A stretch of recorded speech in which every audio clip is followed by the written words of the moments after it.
Stevie, we are recording 1 week before Halloween, so I gotta ask you, who is the scariest Halloween villain there is? Ooh, I don't have no Halloween villain, but the scariest villain that I had was Candyman. I was terrified of the legendary Tony Todd. R.I.P. to you, brother. But once I found out about the story and really dove in, I wasn't scared at all. But that was the scariest thing for me was Candyman. I watched a Halloween movie when I was like 8 years old, so Michael Myers will forever be the answer to. I was afraid to go into any basement for years after Yo, watching that. I was so confused though with Michael Myers. Like, how did he catch everybody when he was walking everywhere? Like, I just didn't understand that part, and that kind of threw me off. But it was definitely one of them that you can always watch. As an adult, if I ever got caught by Michael Myers, I would be so disappointed in myself. Disappointed, right? Yeah, like I'd be like, I deserve to get this. What he's about to do to me, you know? That part right there, bro. I don't get it. I don't get it. Worst strategies ever are people in horror movies. But as an 8 year old, I was petrified. That uh, mask, it was the mask. and the music, man, the doo-doo-doo-doo, like it gets Right, me. right. That's the same thing with the Candyman. It was everything about it. It wasn't just the villain. It was the sound of it. The audio skills, the look of it. You know what I mean? Where they were. It was like I grew up in a hood in a project, so I'm like I'm putting two and two together. Like this can be this our scary person. This our Michael Myers. You feel me? So yeah, that's how I felt. There you go. 1 week away. Everyone start watching all your horror movies. But in the meantime, Shane, hit it. Turn up your volume.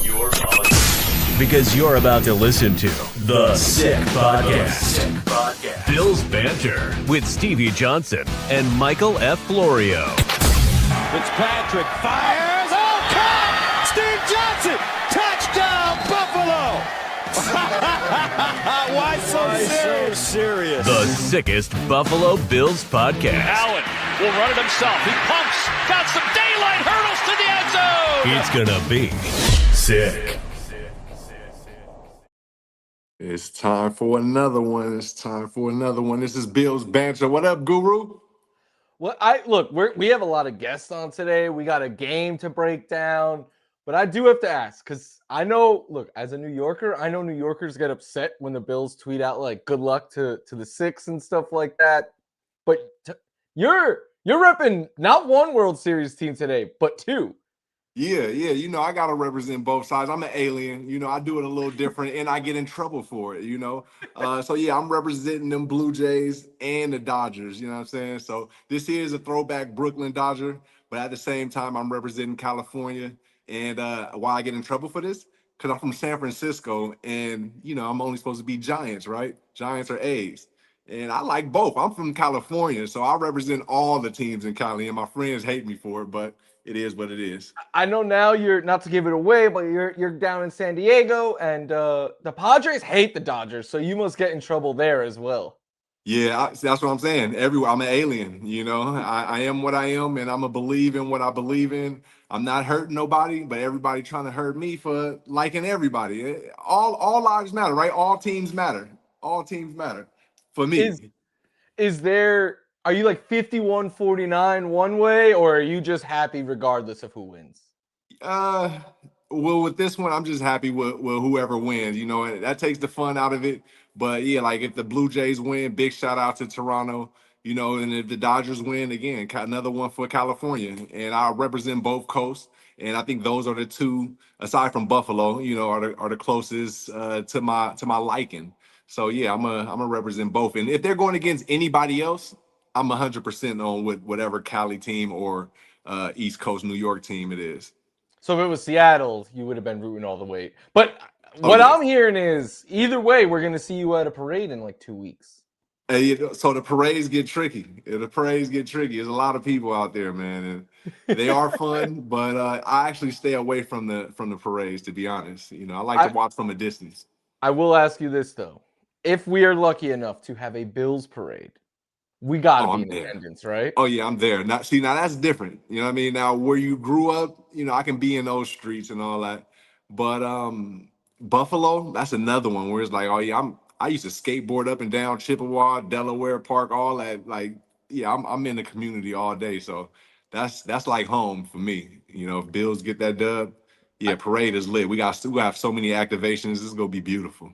I say it every year. If they ever do win it, I don't care how much it costs. I am buying a plane ticket and I'm going to be at that parade because it's going to be the most fun parade in the history of parades. Bills fans are Right. going to make sure of that. Right. You don't even have to be at the game. Once the game is over with and then the Bills won, just book the flight to Buffalo. That's the next best ticket. Enjoy that entire week, and you'll have enough Bills Mafia to last you until next season. Oh man, I would be a little banged up after that, but it would be well worth it. But Stevie, we have a couple of guests today too. Yeah. Let's get it, man. Hey, look, matter of fact, look, Shane, hit it. Why so serious? Yeah, so for our Why So Serious segment, I want to bring on one of the 3 members of my Spark book creation, and his name is Charlie Roberts. Charles Roberts is the co-creator. There you go, right there. He got his Blue Jays hat on too. I see you. Hey, not only is this guy the co-creator and author of our Sparks books with Ryan Fitzpatrick, Freddie Jackson, Eric Wood, and myself. He's also one of the funniest dudes that you'll ever meet. I mean, I'm talking about the comebacks are so smooth, but you will never hear it though. You got to really be close to this guy to really understand his sense of humor. But a great guy, man. And Charlie, how you feeling, brother? Hey, what a setup. Thanks, Stevie. Mike, nice to be with you guys. I don't know if you can see it over my shoulder, but the funny thing is there's a Brooklyn Dodgers hat right over my shoulder here, and that's totally unplanned. Wow, look at that. That's crazy. I'm a little bit conflicted, right? Well, I shouldn't be conflicted. There's the regional pride here in Buffalo with Toronto. My grandfather played for a short bit with the Dodgers. So I'm winning either way here, I think, right? There it is. So he's got ties. Yeah. 2/3 of our pod are happy regardless of who wins the World Series. It's a beautiful place to be.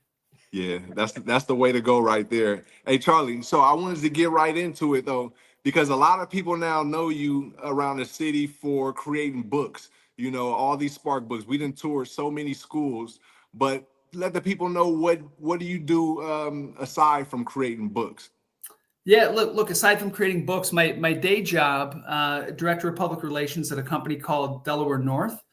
Delaware North operates food, beverage, and retail at sports venues around the world.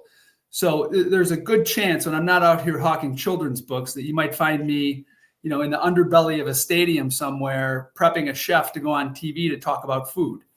Wow. Yeah. Hey, Charlie, Chef Steven, is that one of your guys also? That's my main man. Yeah. Chef Steve is our regional chef here in Buffalo, overlooks our Bills account and Sabres account. Great guy, awesome in the community, ton of fun. I know Stevie, we've done some stuff with him. Mm-hmm, Great guy. Mm-hmm. Do you get to eat the food at all the stadiums? What's that? Do you get to eat the food at all the different stadiums? I do. So it's pretty funny. I'm a real particular eater. I'm like, chicken, fish, no red meat. So I've been put in some pretty funny spots with this job. One time I was with our chef, our Texas Rangers chef, and we were filming live in a food truck in Dallas at 4:30 in the morning or something ungodly.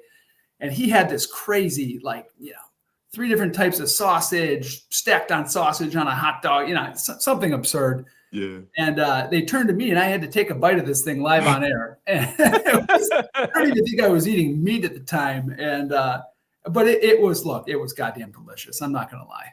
Nice. Hey, so when you say that, it's like it brought me to spark my mind. I think the guru is asking for a stadium taste tour. Maybe we can go to different stadiums and taste the food. That sounds amazing. A Delaware North show. I got you. Let's do it. Where are you based, Mike? I'm in LA, but I'm from New York, so I will say I think Citi Field has some of the best food that I've ever had at a stadium, but I'm happy to put that to the test and go to stadiums around the country and just see which one reigns supreme. Yeah, listen, Citi Field is one of our competitors, but I will say they do a great job. I'm sorry. It's okay. I've dabbled. It's all good. Let's get you out to like Petco Park in San Diego. We'll meet up with Stevie.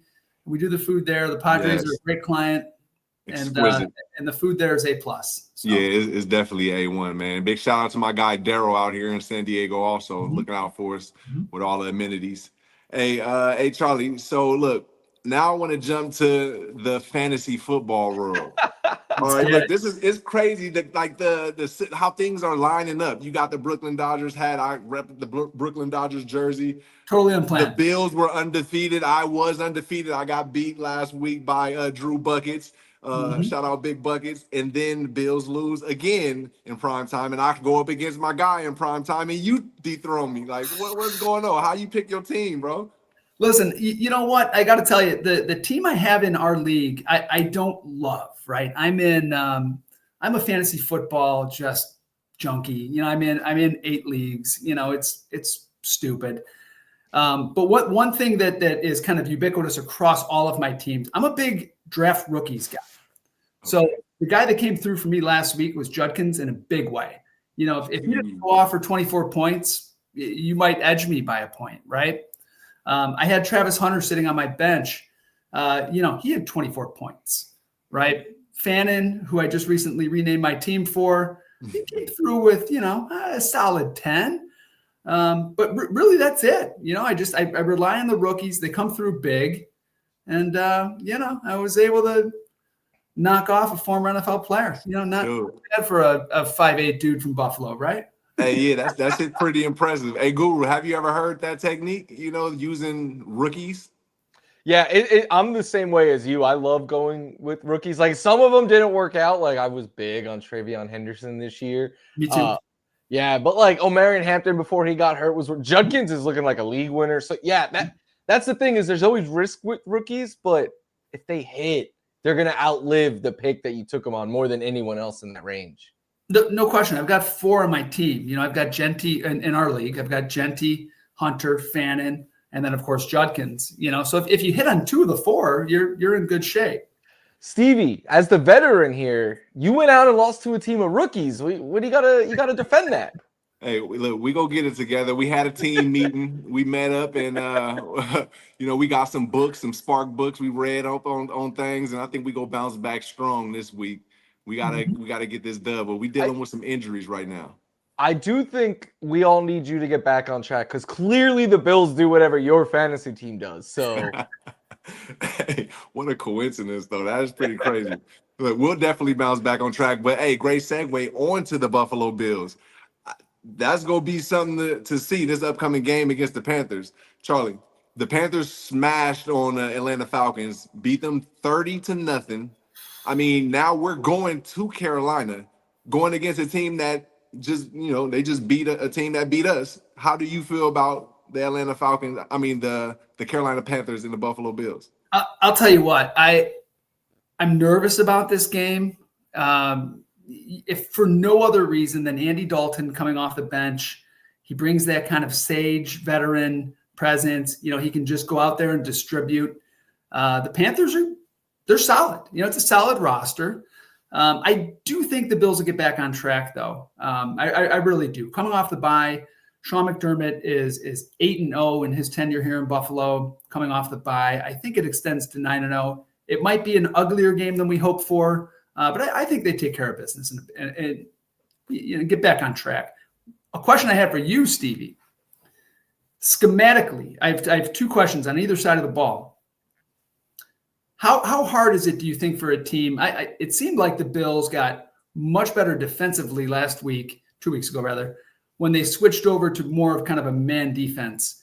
Is that something, you know, could they run sort of a hybrid approach, or is that way too big of a shift schematically on the defensive side of the ball? Yeah, no, it's not a big shift. You know, it's not too big for these professional athletes. You bring up a good point, because that's exactly what I was thinking. We need to go a little bit more man scheme. I don't say necessarily just go man, but like you saying, blend it in and mix it in. We've seen Babbage utilize different techniques and different formations, so that's a good thing. Now throw in a more competitive approach with the DBs. One, sending Benford on the number 1 DB and not only playing off. You know, Taron Johnson's probably the only guy who played man most of the time. Trey White, he played it a bit. And I think it's still good. You go win some and you go lose some, but I'm pretty sure you will adjust the quarterback's thought more so than you won't when you're playing off and just getting picked apart like flag football. So anything's better than playing a soft shell and playing off, in my opinion. Okay. On the offensive side, though, I think I might have texted you this during the game 2 weeks ago. How do the Bills shift to just scheme Khalil Shakir open for 12 targets a game? I feel like that might be the easy button solution. Is that something that could be in the offing here? Yeah, and that's the tricky thing about it because it's so easy. It's like I don't even have to think about lining up and saying, hey, trips, bunch right, spacer, X out. And then that play alone will get Shakir open if you have your guy locked in, your guy being Josh Allen locked in on just getting it to Shakir. Because Shakir isn't a new receiver. He's a veteran. So he know when he's open, he's going to give you either eyes or some type of body language. And that's the report that him and Josh got together. So you can call that. You can line up and say, hey, empty. And we just call stick, spoon. Now, stick is a concept where you got an option route by the inside guy and an out route or a mini sit, depending on what the coverage is. And then you got an out route on the outside of that 3 receiver side. And you put Shakir either on the inside or on the middle. And you just easily have like plays and the routes designed to get Shakir the ball without having him run 10 to 12 to 15 yards down the field before he gets an opportunity. And it's just pressing the easy button, like you said. And the great thing is Joe Brady, he's done that. We've seen him do this in college. We've seen him do it everywhere he's been. So it's just about him fixing his approach and making it easy. Just get back to the simplicity things. And I think we'll be fine. I got one more follow-up on that. Do offenses ever hold back? You know what? Yeah, they do. And it's not even the players. It's mostly the coaches overthinking. Again, that ties into that. Like they would not call something because, oh yeah, we don't want to give this away. Maybe we'll play against a team later on. And it's like you can't think like that. You gotta let a dog be a dog, let the greats be great, and just go with the flow. And if they stop it, then they stop it at that moment. Usually those coaches that hold back are the ones that's, they're not going all the way. You got to let it go. And that's where I challenged Josh Allen a couple years ago, where it's like, okay, the coach can call something, but you're gonna kind of have to, call a play on your own. Maybe go in there with 2 plays and be like, all right, I see this, and then check out and go to something else because you want to do it, as opposed to what the coach might see. And he's evolved and went to that. So I'm glad that we're at that level. But now we're at the level where it seems like we need that between the receiver and quarterback. Dalton is doing great. I would like to see the ball get to him even more. He's still getting at least mid-range before he getting the ball. He can get it even faster, and I think our offense will still evolve. And it's still early in the season, so we'll see how things go. I do want to ask you, Stevie, you said Shakir being a veteran, he'll give eyes or body language when he's open. What was your sign when you were open?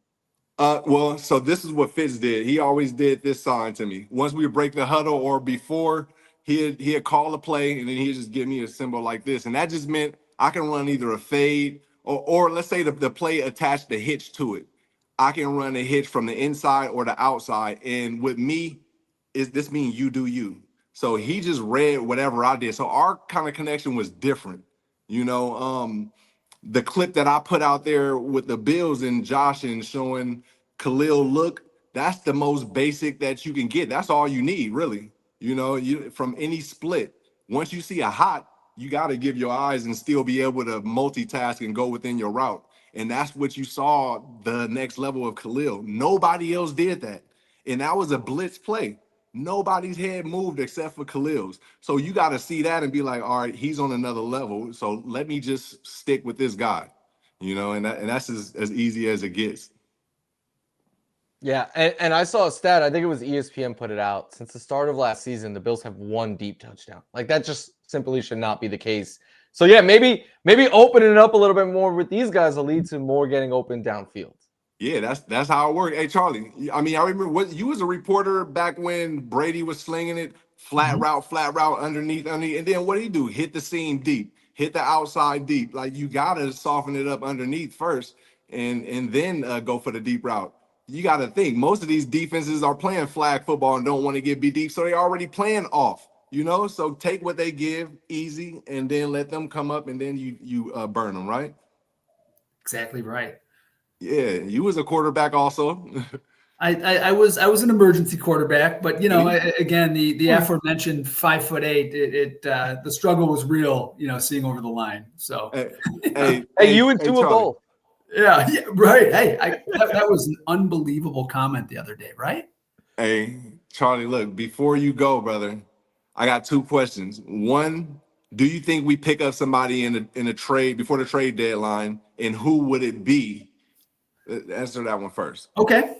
So yes, I do think they make a trade. If you're putting me on the spot, my dream scenario here is Chris Olave, right? I think he does all the things that we need, right? He can separate. He's got a little bit of that Stevie in him where he can shake and bake.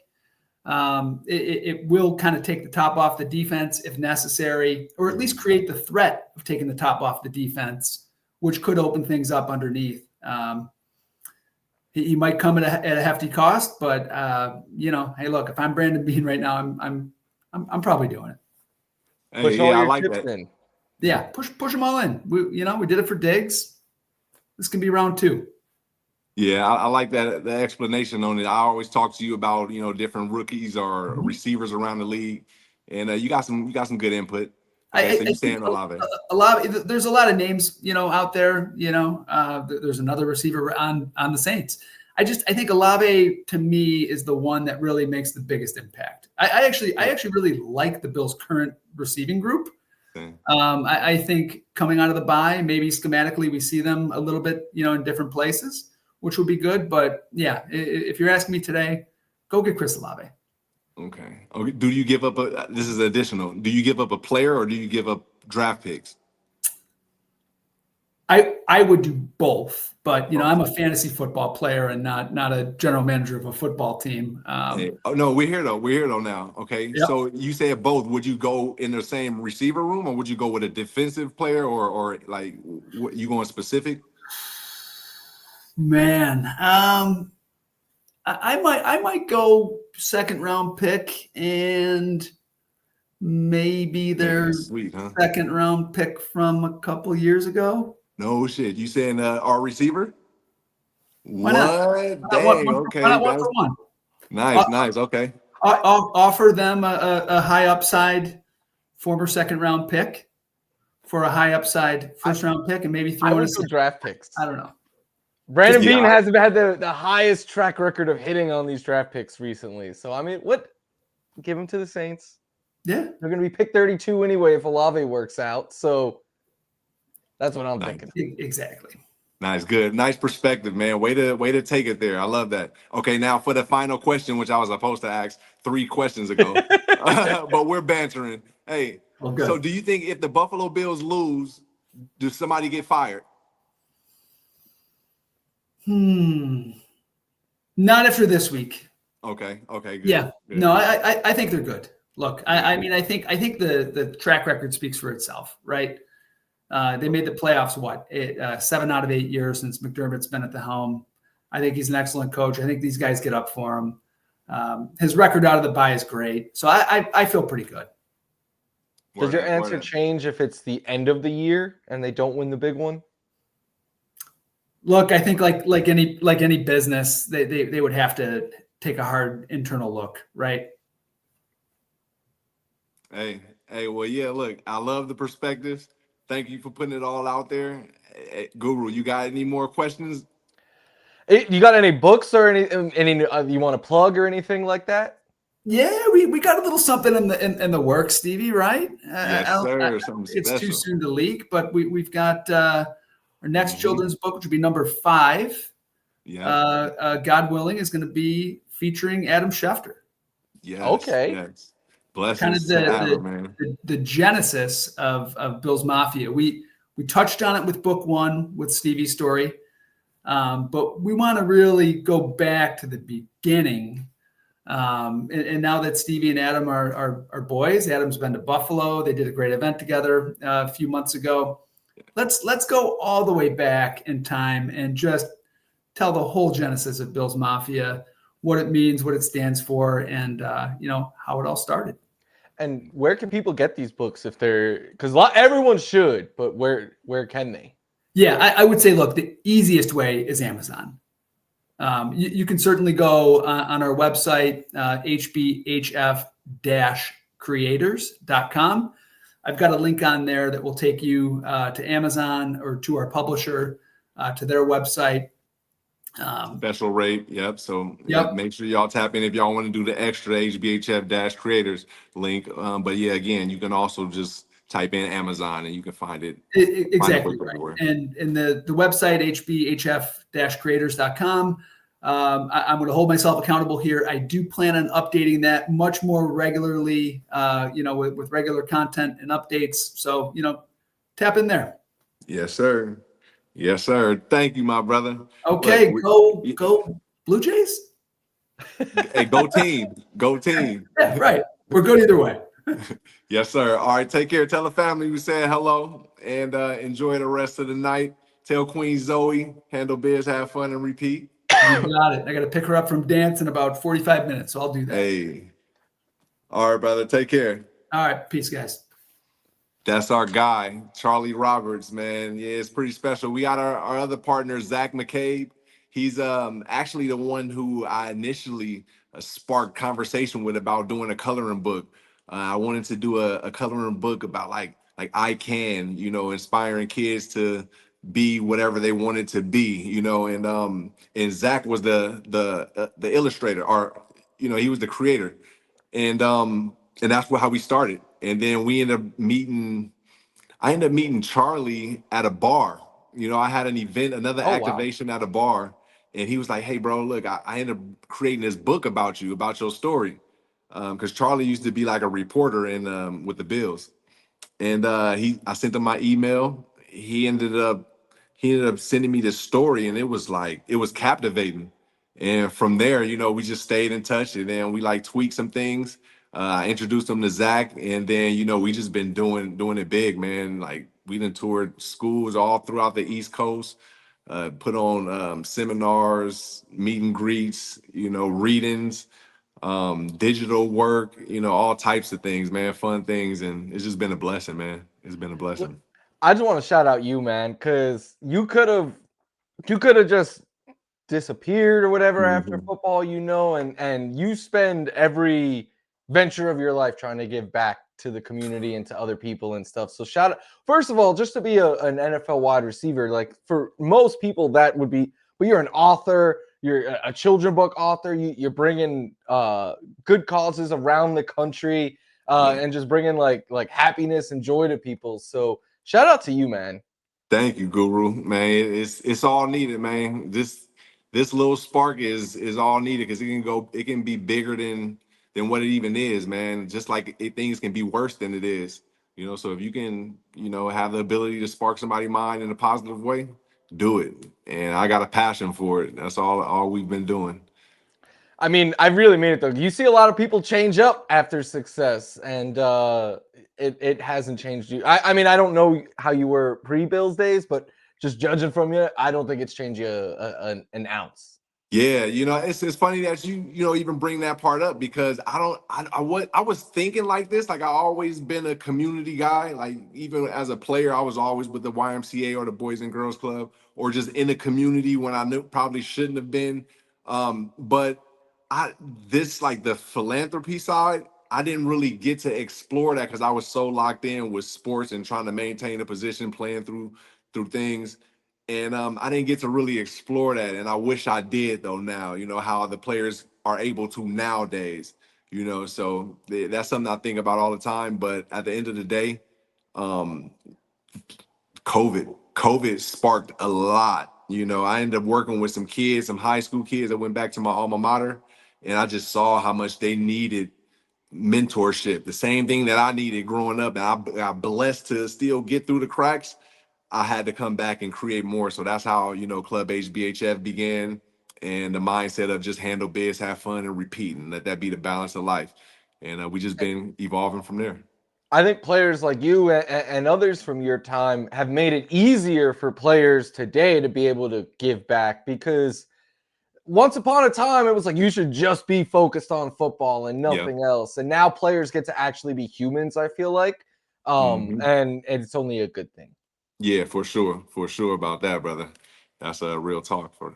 We do have another guest, but until they're here, should we preview a little Bills Panthers? Yeah, let's talk about these Bills and Panthers, man. It done got real interesting, and Charlie brought up a great point that I kind of forgot as we was bantering. But the fact that Andy Dalton is going to be playing, that kind of changes things now. Although I wasn't confident in Penix taking over the Bills defense like he did, but you got to consider they're at home, Showtime. Hey, you got a good running game. Strategies worked out. But now we're going to Carolina, and we're not going against a Bryce Young who's figuring things out. We're going against Andy Dalton, who actually helped the Bills get to the playoffs. So it's going to be an interesting game. How you feel about Mr. Dalton? I will always have love for Andy Dalton. Up until these last few years, one of my best Bills memories doesn't even involve the Bills. It's Andy Dalton throwing that touchdown. And I went crazy after that. So I will always have respect for him. The thing I think that gets people are sometimes they're like, oh, well, he's the backup, so he must be worse. But when it comes to these young quarterbacks, they have the upside. Like, I think Bryce Young's upside might be higher at this point than Andy Dalton's. But these veterans, we see it time and time again. They could come in, command the offense, run it how it's supposed to be run. And that is scary because the Panthers have, like, Tetairoa McMillan is a really good wide receiver. Jalen Coker's and Xavier Legette are kind of coming along. And what scares me more than anything is they have a 1-2 punch in the running back in the backfield with Rico Dowdle and Chuba Hubbard that could give the Bills a lot of issues this week, I think. Yeah, you make a great point with that. I love the way Ted McMillan play. I love the way the defense of the Carolina Panthers play. They play competitive, and that's going to be something I'm going to be looking forward to watching. If the Buffalo Bills can scheme up an offense to go up against a competitive defense. A lot of the teams, I always say, you could watch yesterday's game with the Chargers and the Vikings. I felt like the Vikings run defense they play like demons, but then the pass defense, they're playing 7-on-7 in flag football. They're playing back. So you're going to be able to get those passes off. And if a running back shoot through that line, that's already 5 yards ahead that they're getting before they're getting contact. So those teams never really last for the big game. And that's what the Buffalo Bills need to adjust. Bring those corners up and compete just like these Carolina Panthers do with those DBs that they have. Yeah, and so I was talking to a friend of mine this week who thinks that the Panthers are going to have a big defensive week. The only pushback I had, because they are very talented, and I'm not going to sit here and say they're not, but the Falcons were able to generate pressure so quickly, whereas the Panthers are towards the bottom of the league in pressure created. So I think if you're giving Josh time, he will pick any defense apart. True. Hey, that's a great point right there. It might be one of those things, that's why I hope it don't be something like that, to where they don't put pressure and the Bills think, okay, I can just drop back and wait again. I want them to be under pressure, because that's what it's going to be like later on in the year. Josh isn't going to have the time and the luxury to just sit back like that. And that's not no knock on the amazing offensive linemen that we have.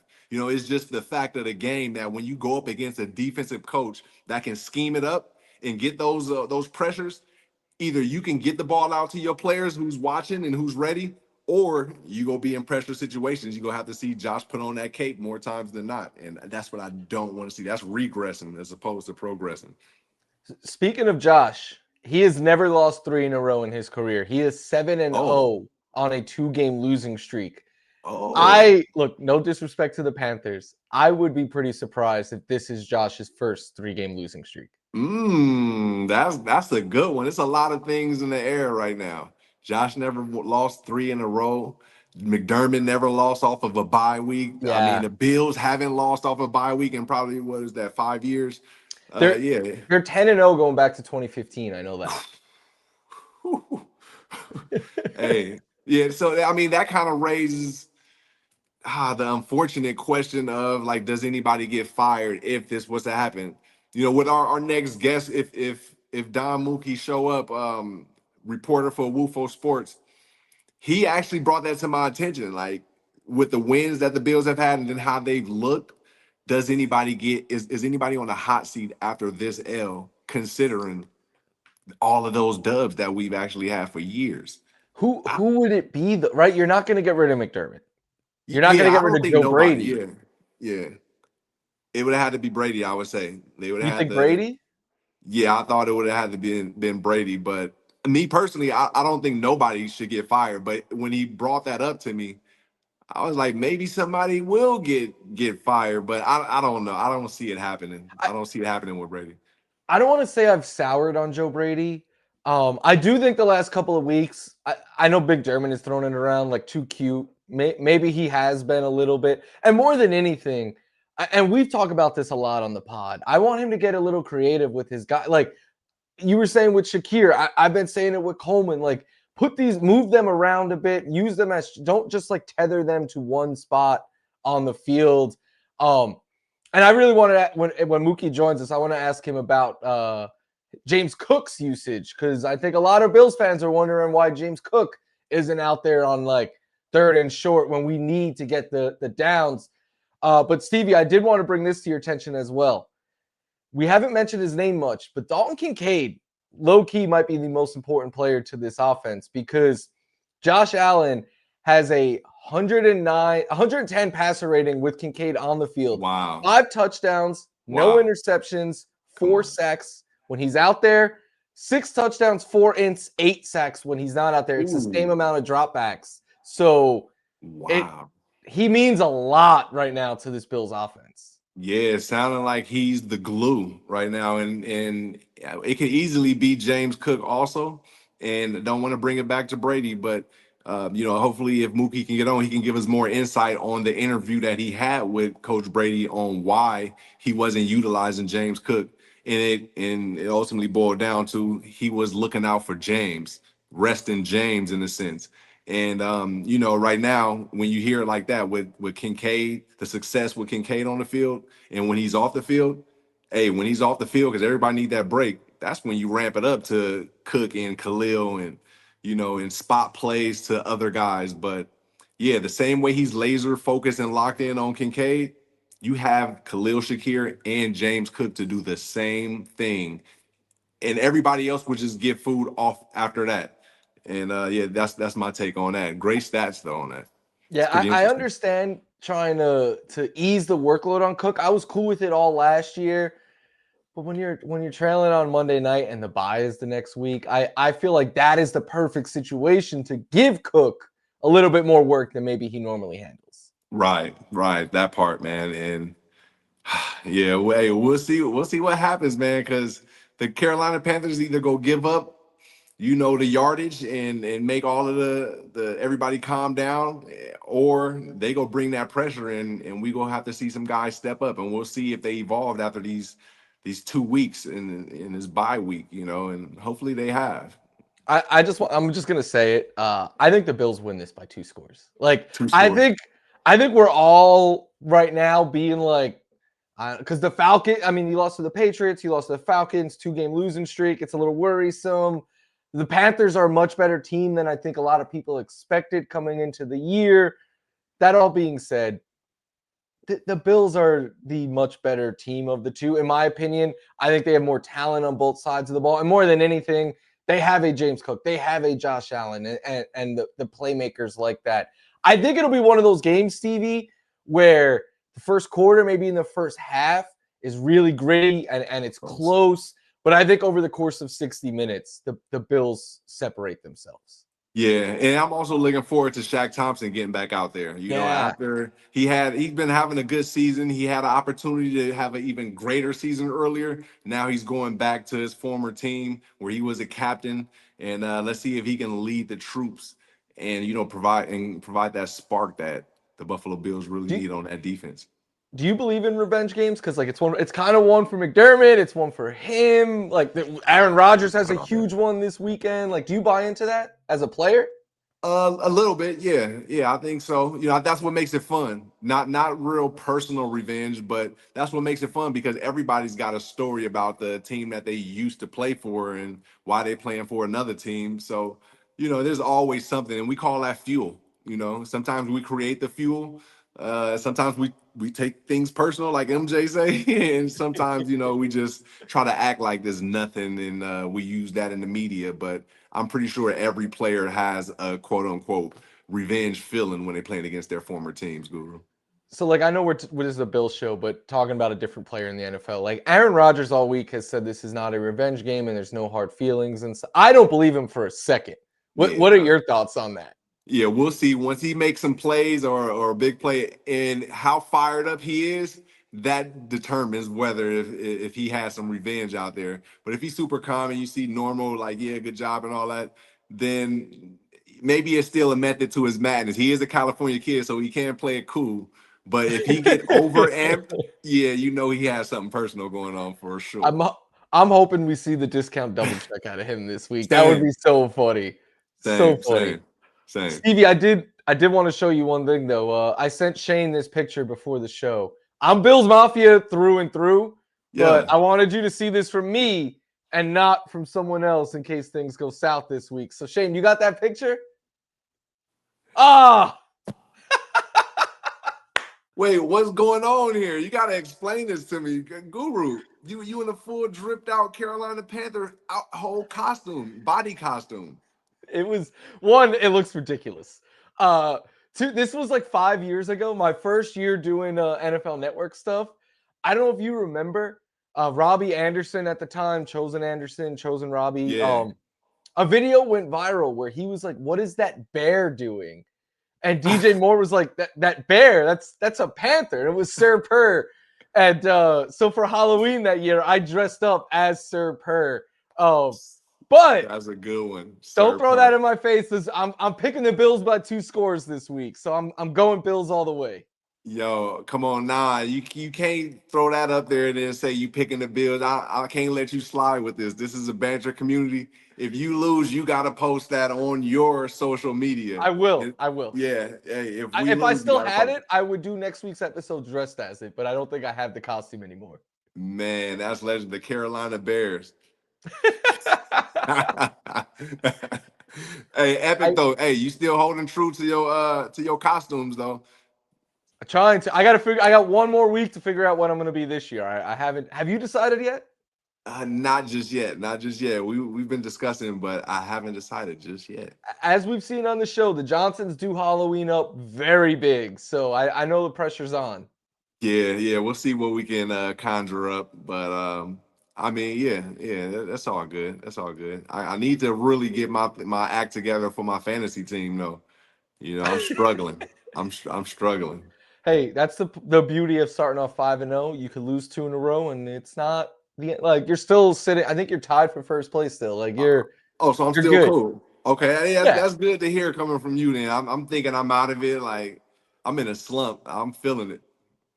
I think in most fantasy leagues, 7-8 wins is usually enough to get in the playoffs. So you put yourself on such a good place that you if you go 500 the rest of the way, you're in the playoffs. Come on, okay. I gotta lock back in. Hey, you got any tips for me, man? Any players I can grab? Well, did you play Keenan last night?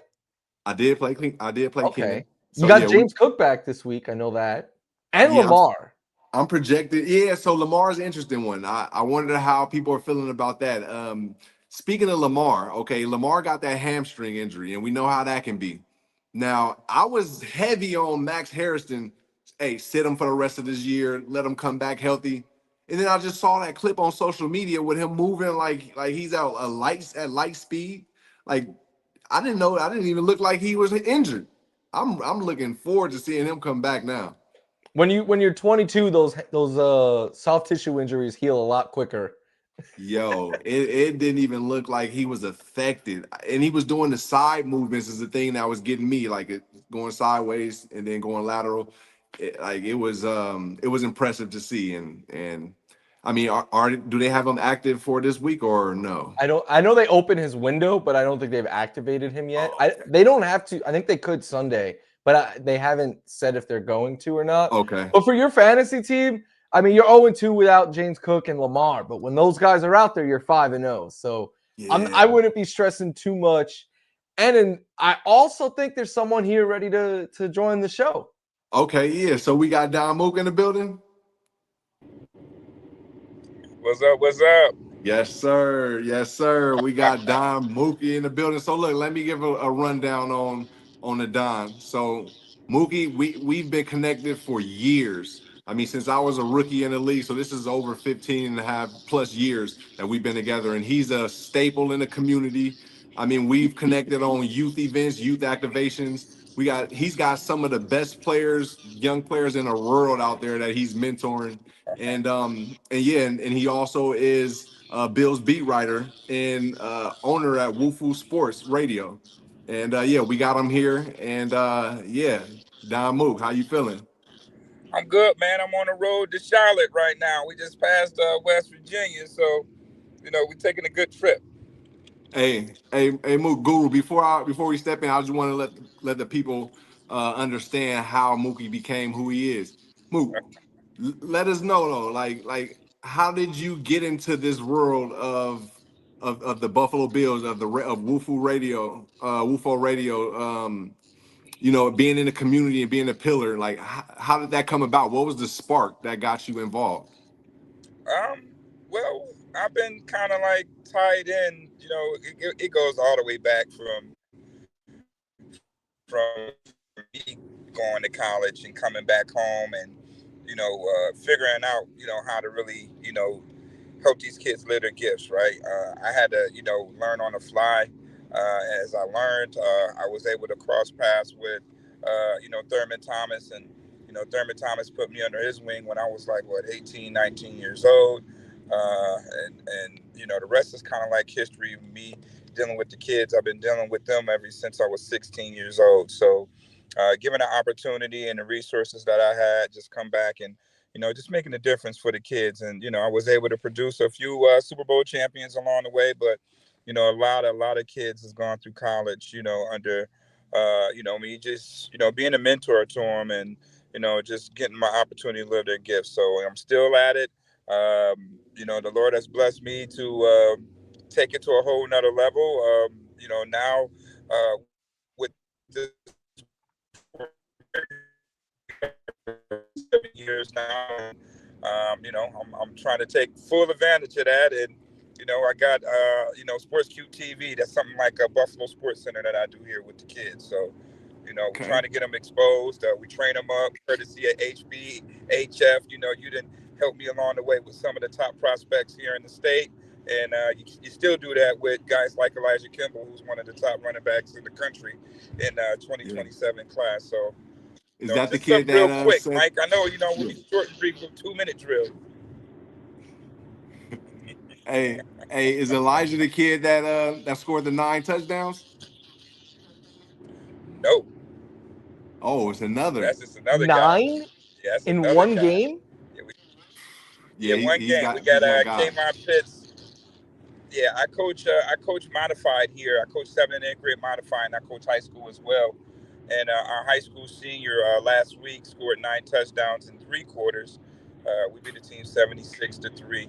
And we just wrapped up our first ever undefeated season in our school's history. So, yo, congratulations on that. Yeah, I'm mind blown by that. That is incredible. Imagine those fantasy numbers if you had that kid on your fantasy team. That's what I need right now. Hey Mook, look. So I think you win the whole thing. Facts. That's gonna carry over into the next few weeks. But look, Mook, before we go on, hey, now the mindset. How did you? So hey Shane, do you have the video of Mookie and Coach Brady's interview? I think Carolina has enough firepower offensively to win a shootout. So the Bills need to come out to be aggressive offensively. They scored 30 against Atlanta. I don't think that they can score 30 against this Bills team. I don't think they could. Rhythm, why he's not out there in a 2-minute drill or third down situations when, he posed much as a threat in that situation. Yeah, I mean, he's obviously a threat. We feel like all of our running backs are threats, and some of it is that's not to say Jimbo can't do it. So yeah, and you can get the rest of that on Mookie's social account. It's an extensive, very educated interview that was done. And but to go on with that, outside of the football world, you was asking questions that was like straight to the point, and it didn't seem personal at all. And like, how did you get that ability though? That's something outside of football that I wanted to ask you about. How did you develop that?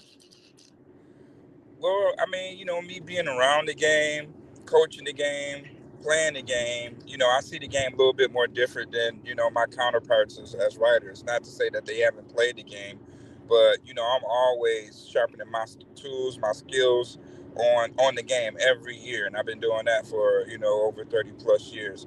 So I do see the game a little bit different. So, I'm a football coach and I'm on the offensive side of things. So, the offensive guys are definitely going to get it, especially when you got dogs like James Cook and you don't see your dog out there when the game is on the line. That poses a problem. That makes the defense job very, very easy when you take, your best player is not on the field because of some package that you have in a certain situation. Screw that package. I need my dog out there. You know what I mean? So, you want to, you want to, you want to rev it up to the point where you feel comfortable on relaying that question, and it's not to be coming at you or anything like that. It's just like let's get an answer to why your star player isn't on the field when the game is on the line. And I feel that question definitely needs to be answered, because if you're trying to win a football game, I'm going to have my dogs out there at any given moment when it's time to win. And that's just a question that had to be asked. I'm not going to have. That's like having Michael Jordan on the sideline when the game on the line, and you want to get somebody else the ball. That just doesn't make sense. So I had to ask that question because the fans definitely need to hear those type of questions. So I do it for them. I'm a Bills beat reporter, but I'm born and raised in Buffalo, so I got to ask those questions when it's time. I think it's a great question, and I kind of want to flip it to you. Not what you think, like what Brady would say. What, in your opinion, should they be using James Cook more? Absolutely. I mean, James Cook is a game breaker. Like, he can, any given moment, he can take the ball to a house. He can take a 5-yard pass and score the rest. He can get real skinny in the phone booth. He can make you miss in the phone booth and, take it the distance. Like, when you got a home run hitter player such as James Cook, he needs to be out there, even if he's not getting the ball. He poses a threat. He makes the defense make sure he's accounted for out there. And when he's not out there, it's just, man, pin your ears back and go. James Cook is not out there. We don't have to worry about nothing. Let's buy Josh Allen and man up the rest and see where that gets us, right? So, I asked these questions for the past couple of years in reference to Josh Allen. Like, how does your MVP quarterback evolves to be the quarterback he needs to be when he has more experience than the offensive coordinator? So, like, who's going to be around to get your quarterback over the hump? Like, you need a veteran guy that's going to help him recognize other teams' defensive coordinators' tendencies and help him out in those situations on what this guy likes to do in this moment. Just to take it all the way back to the AFC Championship game, right? 4th and 5. Did you know that James Cook wasn't on the field? Wasn't even on the field. Did you know that Keon Coleman wasn't on the field when it was 4th and 5? But everybody knew it was that same orbit motion play that Jim Nantz say, oh, my God, the player of the year. You did that again on 4th and 5 in the AFC Championship game. And Spags knew it so bad that not only did he blitz his corner, he blitzed his safety too. Yeah. Who does that? Who does that on 4th down in the AFC Championship game situation? Right, you never do that. Guy's doing. Right, so the inexperience again right then and there does not help your quarterback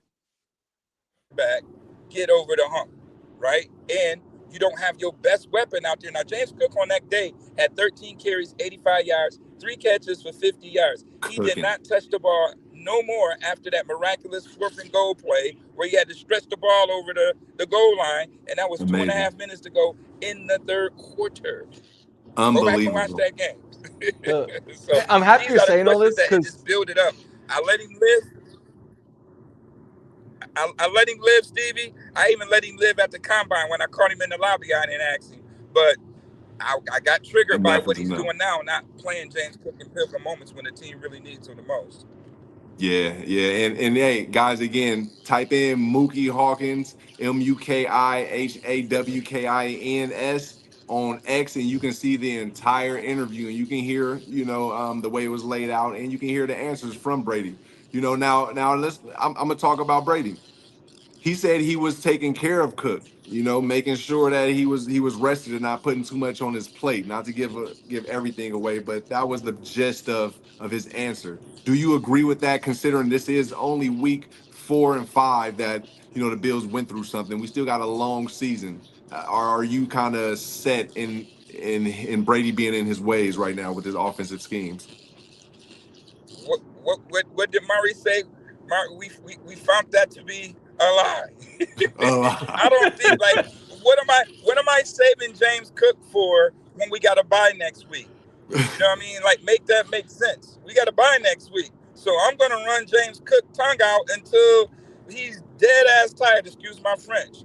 To try to win this game or even to try to get back in the game, I need all my home run hitters out there on the field. And you putting him on a snap count when the game is on the line does not help Josh Allen at all, does not help your offense at all. When you're basically your best player other than Josh Allen isn't on the field, and you think that the other players, no disrespect to them, can do the same things that James Cook do, they can't. And I don't know what's Brady's mindset on thinking that, you want to take stuff off his plate. You know, your dogs, you got to feed your dogs first. Got to Then feed the everybody dog. can eat after that. Feed your dogs till they're full. Then everybody else can eat. You know what I mean? Like, I just don't Yeah, understand that. And he's putting a target on his back with that everybody eats thing, because guess what? Everybody's not eating. yeah, it's great when it works. When Right. it doesn't work, it's you start to ask questions like this. And Mookie, one thing we talk about a lot on this pod is like how they're using their receivers. Stevie was saying earlier this episode that they should be drawing more up for Shakir. I think they should be moving Keon around a little bit more. Do you think they need to use these guys differently? Absolutely. I want to see Keon be the third man in. Isolating with a safety and see what that gets you. You got Elijah Moore, runs 4.2, 4.3, so I don't want to hear that they don't have the speed to blow the top off of defenses. Brady has to be a little bit more creative in his play calling and his play design. You go up against an Atlanta Falcons team who is blitz crazy. Why not run a screen with your running back? Like these are simple plays that counter off of what defense do. And you as an offensive coordinator with James Cook, to me, tell me you got a quarterback in Josh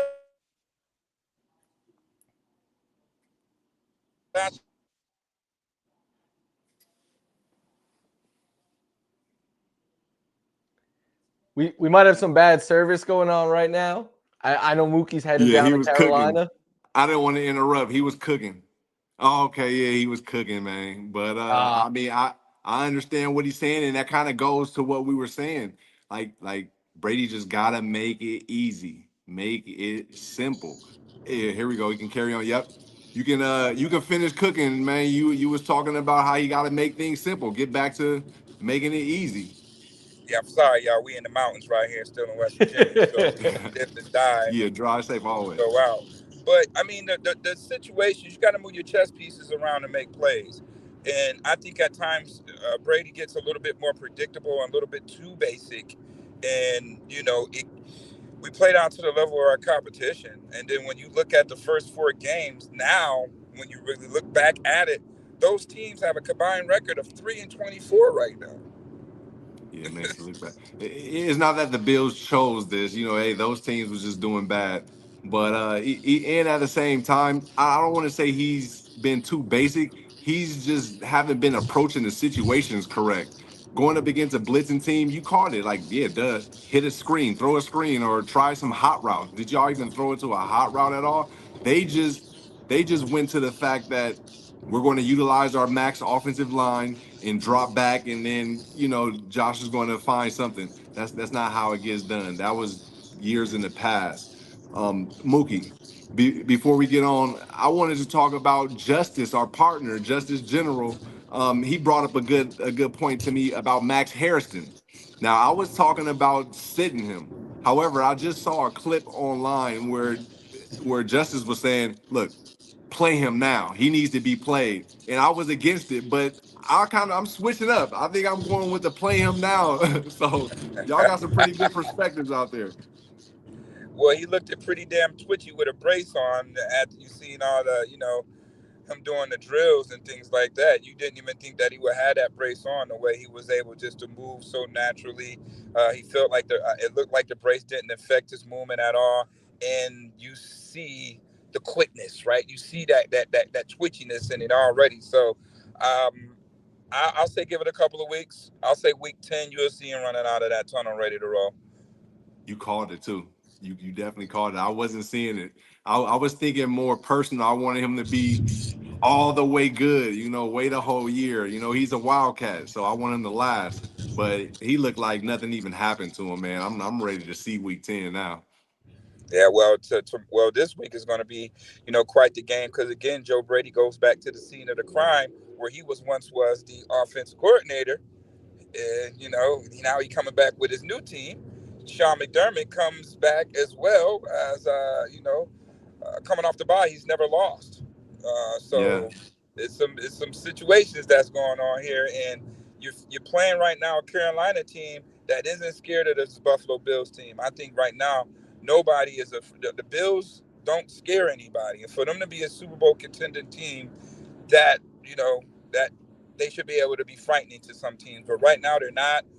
Carolina has a 2-game winning streak coming in here, and defense is balling. They created 6 sacks and 2 turnovers. Josh Allen has turned the ball over 5 out of the last 6 turnovers has come from Josh Allen. So hostile territory, coming off a bye week, and if this team do not produce, some things is going to be pretty hot around here at Ones Bills Drive. I can tell you that. Yo, yes. Me and Guru was talking about it before. We was talking about if they lose this game, and we was talking about all of the quote unquote revenge games. You got to include Shaq Thompson on defense. He could have sealed the deal. Now he coming back to Carolina to make up. You know what I'm saying? So it's definitely one to be watching. And if the Bills don't win this, yeah, I'm gonna see what's going on with that organization, and the media is gonna be hot. Mookie, wanted to, before we let you go, one more thing. You're more plugged in than we are. Do we see a trade in the next week and a half? Well, I think this game kind of determines that a little bit. Hopefully, we'll see a little bit more shots downfield. I like to see Josh Allen take more shots. You got Josh Allen. Why are we not taking shots?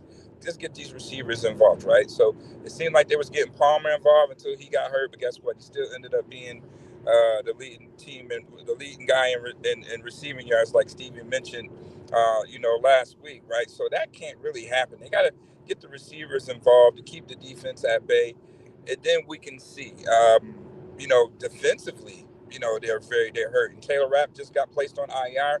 So, it looked like you're going to see Jordan Poyer get the nod out there this weekend. So you're going to see on both ends, like, what they really need. They go out there and make a trade for a wide receiver. But if they do make a trade for wide receiver, look, you got Josh Palmer making $12 million. You got Curtis Samuel making $8 million. You got Khalil Shakir making $13-14 million.